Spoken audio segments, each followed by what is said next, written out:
एक गुरु और शिष्य जंगल से होते हुए अपने गांव जा रहे होते हैं। अंधेरा काफी हो चुका था। शिष्य ने अपने गुरु से कहा कि गुरु की काफी रात हो चुकी है, अगर आप कहे तो आज की रात यही आसपास के किसी गांव में गुजार ले। गुरु जी ने अपना सर हिलाया और वो आसपास के गांव में एक छोटे से घर के पास जाकर रुके। अब जैसे ही वहां गए तो गुरुजी के शिष्य ने दरवाजा ठकठकाया। उस घर से एक गरीब आदमी बाहर आया तो गुरुजी ने बोला, हम अपने गांव जा रहे थे, लेकिन काफी रात होने के वजह से हमने इसी गांव में रुकने को सोचा। क्या हम आज रात आपके यहाँ रुक सकते हैं? गरीब आदमी बोला, हाँ क्यों नहीं, आप दोनों अंदर आ जाइए। अब जैसे ही गुरुजी अंदर गए उन्होंने देखा कि उस आदमी के घर में बहुत ज्यादा गरीबी थी।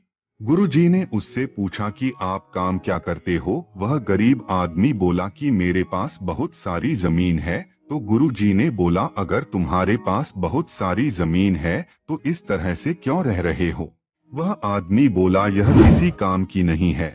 गांव वाले बोलते हैं कि ये बंजर जमीन है, यहाँ पर कुछ भी नहीं उगाई जा सकती है और वहाँ फसल उगाना बहुत बड़ी बेवकूफी है।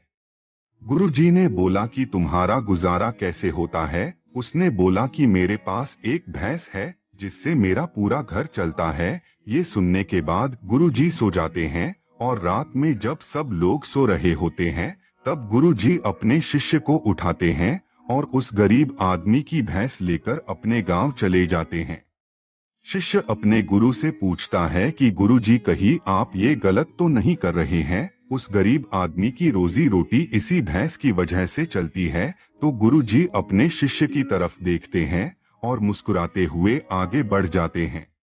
उस बात को तकरीबन 10 साल गुजर जाती है और जो गुरु का शिष्य था वह बहुत बड़ा गुरु बन चुका था। तो एक दिन उन्हें उस गरीब आदमी की याद आती है कि मेरे गुरु ने उस आदमी के साथ अच्छा नहीं किया था, मुझे एक बार चलकर देखना चाहिए कि वह आदमी अब किस परिस्थिति में है।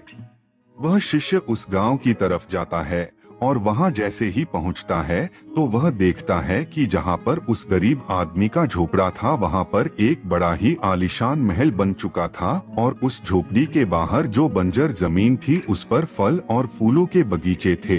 तभी उधर से उस घर का मालिक आता है। शिष्य उसे पहचान लेता है और उस आदमी को बोलता है, तुमने मुझे पहचाना? मैं अपने गुरुजी के साथ आया था, हमने एक रात के लिए आपके यहाँ रुके भी थे।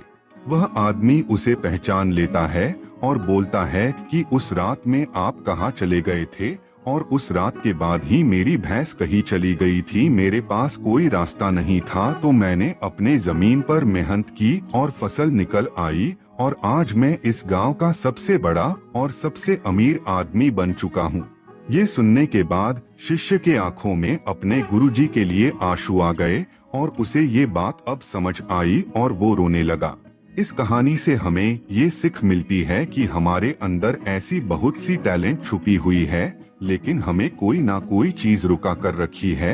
वो आपके फैमिली वाले भी हो सकते हैं, आपको जॉब भी हो सकती है, कुछ और भी हो सकता है। देखिए, आपके पास भी तो भैंस की जैसी कोई दूसरी चीज तो नहीं है जिसने आपको आगे बढ़ने से रोक कर रखा है।